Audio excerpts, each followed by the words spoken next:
So let's see what we can do. I've got 12 degrees, let's get some primer down. It's only a test coat and primer, so it should be good.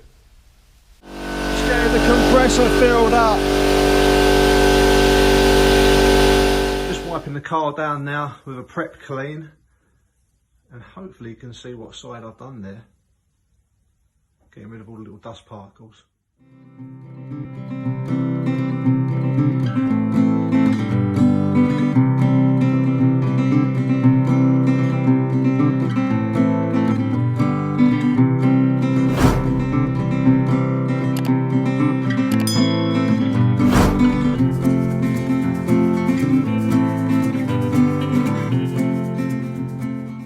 There we go.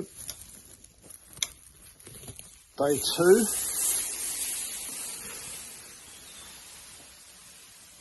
I can see some patchiness already. Let's have a clear up. It hasn't got an even coat, to be honest. I mean, some areas I couldn't see, but I'll get that on the second coat. I'm going to go over the whole thing with 600 grit and then basically start again with a fresh coat of primer.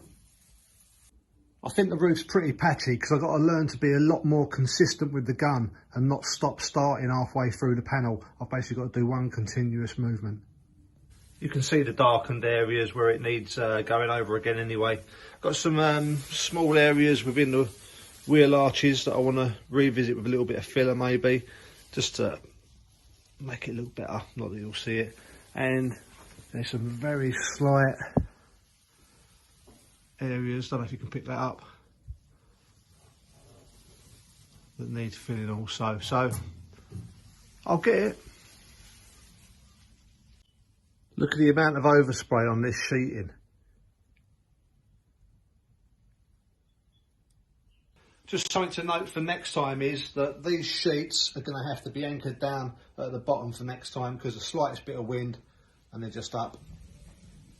Just noting a few things while I'm doing the sanding. So got a little bit of water collating there where I'm wet sanding it with the 600 grit, and this side has got the drain holes, and it'll just be a case of me drilling out a couple of holes in that side. Also didn't even notice that I'm missing the 3 tabs on that lip there, as that side is. The biggest one that I've found so far is that I seem to have missed a hole for the trim there.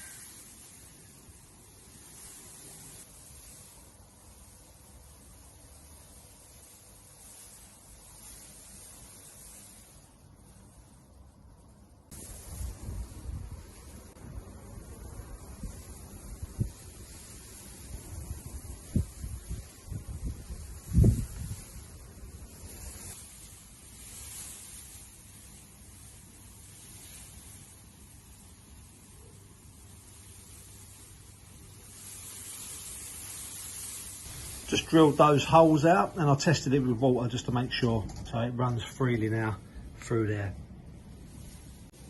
Sanding down all the imperfections as well. So I'm just starting to strip these smaller items back down so they're going to be ready for paint. Now you can see the difference in blues there. That darker blue is the original colour, 67 only Zenith blue, and the lighter colour, obviously the blowover that someone had done previously, but that's what I'm going back to, the old school Zenith blue colour. Got to say that's actually bothering me that they've gone to the effort of taping up the trim and spraying it, let alone not removing any residue from whatever sticker that might have been. Get a nice box of bits now all cleaned up, and this cover plate, what's that number for? The most rewarding part at the moment has got to be seeing that dash come together.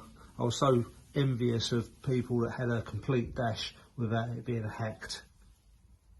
And now I've got one.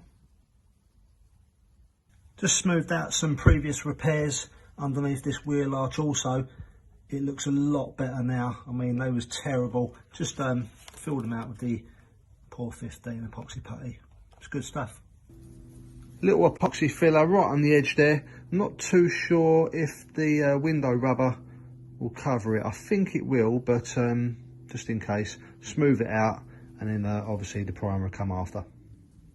So I've now got it on jack stands and the body's removed from the pan once again, and that should give me ample enough room to spray the rest, especially underneath that nose cone as mentioned. That firewall's now primed and another double coat within that wheel well there. And I'm just getting things ready, getting these tyres wrapped up, let everything dry, and then get another coat of primer on it. So I'm pretty sure that it's now looking better than it did. I've got to let things dry, but until then, make it better than it was, and I'll see you on the next one.